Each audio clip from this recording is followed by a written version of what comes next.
Hello, good day. In today's lecture number 4, part 1, we are actually going to talk about the utility concept. This utility concept is a very important concept in economics. Basically, like it actually tells you that how the people make choices. Say, for example, if you want to learn that how do consumers make choices, when you make a choice, you make a trade-off between the one good and the other good. So when you just make a choice, basically, you just go for one thing and you do not actually opt for the other thing. So the choices are generally very difficult to make, and especially these choices are difficult when you have got a lot of constraints involved, like say, for example, the constraint of your income. Now, the question is, how do you make the best choice in condition of scarcity? In other words, how do you get the biggest bang for your buck? How much you get, how do you get the best return on your spendings? So you have to consider questions like that. Why do people purchase something, more of something when its price falls? Similarly, why do people buy more goods and services when their budget increases? They both basically actually change your behavior. Whenever the price of the goods changes, you change your behavior. Similarly, when your income increases or decreases, that also actually affects your behavior. So how people make the choices. Now, if you just try to explain the buyer's problem, we can actually just look into this kind of a situation as a buyer's problem. Like there are three components to the buyer's problems. Like say, for example, their preferences. What do they like? What are the prices of the goods and services they are interested in buying? Like say, for example, if you want to buy the good X and good Y, how much it costs? Similarly, what kind of a budget do you have? How much money do you have got to spend? If you have got more money, you can make better choices. If you have got less money, you have to be very, cautious about making your choices. Now, say for example, if you talk about the first component of it, like say for example, the preferences, what exactly consumers want. We assume that the individual chooses his or her consumption to give them the feasible combinations of the two goods that suits them best. We can represent these preferences with indifference curves, we'll be learning about the indifference curves, down the road.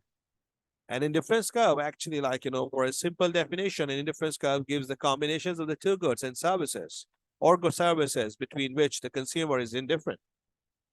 So the final decision to change price depends on the other factors too.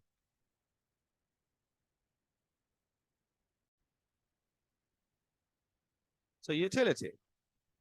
Utility is a kind of a subjective concept. Like say, for example, utility is the satisfaction or happiness a person gets from consuming a goods or services. Like say, for example, when you're listening to this lecture, you are getting some kind of satisfaction. You are getting some kind of your things to done, let's say things to do, like say, for example, things to be done. Say, for example, if you want to learn about the basic economics, the objective or the satisfaction that you are getting from these lectures is you're learning about the basic economics concepts. So Jose obtains utility from consuming t-shirts and consuming movies. Like say, for example, you buy t-shirts, you actually enjoy having more t-shirts, and you basically these t-shirts basically give you the utility. You satisfy yourself. Like say, for example, if you want to buy sports wear, when you just want to do some sports and you're working out, you need some kind of a stuff, and that stuff actually suits your activity. You also consume movies, and this consumption is of the movies actually also give you some satisfaction. You enjoy the action, you enjoy the thrill, you enjoy the romantic movies. These all kind of movies give you the satisfaction that you basically enjoy to in your lives. The second column in this particular kind of a curve, say for example, it should show you that how your utility changes. In both of the two groups of the columns, like say for example, when the consumption of t-shirts or movies increases, like say for example, for the t-shirts, if you are buying one t-shirt, your total utility is 22. If you buy another t-shirt, your utility increases to 43. Yet another t-shirt actually adds just 20 units of utility into your overall utility. The fourth unit actually adds just 18 units of your utility. And similarly, that keeps falling. And the similar thing happens with the movies. So that's what basically the total utility. However, the total utility is increasing. But you can imagine, you can see that this total utility is increasing at a decreasing rate.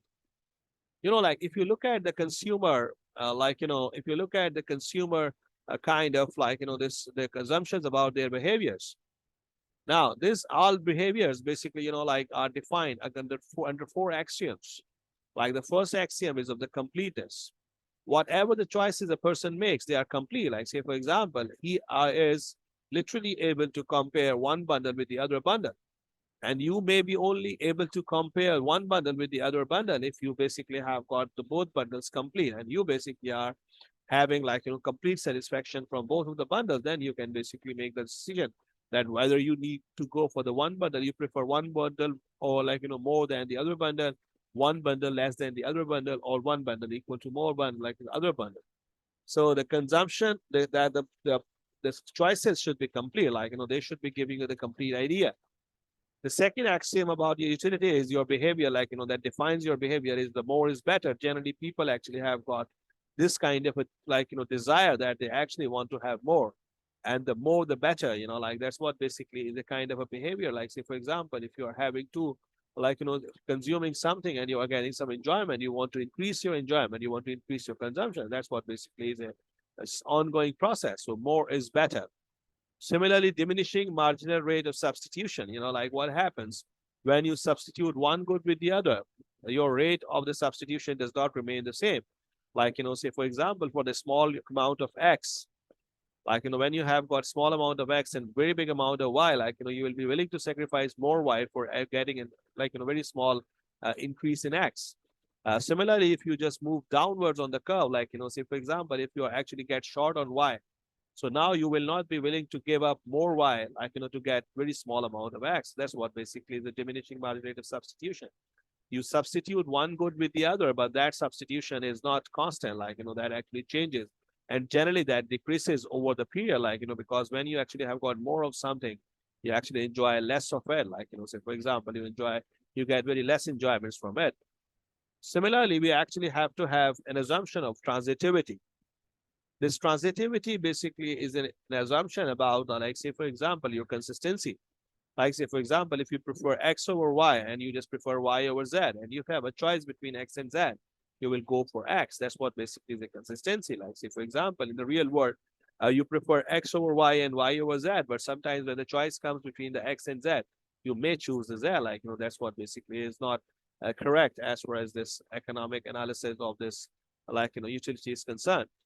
So with the utility, like, there are some other concepts related, like, say, for example, the total utility. The total utility is a typical utility, like, concept that shows that increase in total utility is a combination of goods increase. Though at the decreasing rate, the total utility follows the expected pattern. It increases the number of movies that Jose actually watches, like, that Jose watches rises, like, calculate total utility by multiplying the utility of each good by the number of goods, then adding to that, like, together. So 3 T-shirts are worth 63 utils. 2 movies are worth 31 utils, and total utility could be like, say, for example, 94, which is 63 plus 33. There is another concept related to the utility, like, say, for example, the marginal utility. As you remember, like, in the beginning of the lectures, we were talking about that the good economists think at margin, and they do the margin analysis for taking their decision. Something similar is true for the concept of utility. Like, you will have to think in terms of the marginal, like, terms, like, say, for example, like, how your total utility changes when you increase your consumption by 1 unit. That is what basically is called the marginal utility, the additional utility that you get from the consumption of something when you increase the consumption of that thing, like, say, for example, by 1 unit. A choice that make, like, at the margin is a decision to do a little more or little less of something. Marginal utility is based on the notion that individuals rarely face all or nothing decisions. They generally have got a trade-off, like, small quantities for yet another small quantities. All right, so the change in total utility from consuming one more or one less of an item. The marginal utility of the third slice of a pizza is the change in the satisfaction one gets while it's when in eating the third slice instead of stopping with the two. So marginal thinking, how much better will I do on an exam if I study for 1 more hour? That's what basically the marginal analysis. Technically, this marginal utility can be written as the change in total utility divided by change in total quantity. So that actually gives you the total utility. There's additional utility that you get from consumption of 1 more unit of good. So the marginal utility, if you look at the marginal utility decreases as consumption of a good increases because that additional importance of that particular good falls over the time. This is an example of the law of diminishing marginal utility. Like say, for example, if you should be knowing about is that the diminishing marginal utility is a concept that tells you that how overall your utility changes when you basically have got when you have got more consumption of one particular commodity. So diminishing marginality is another example of the more general law of diminishing returns.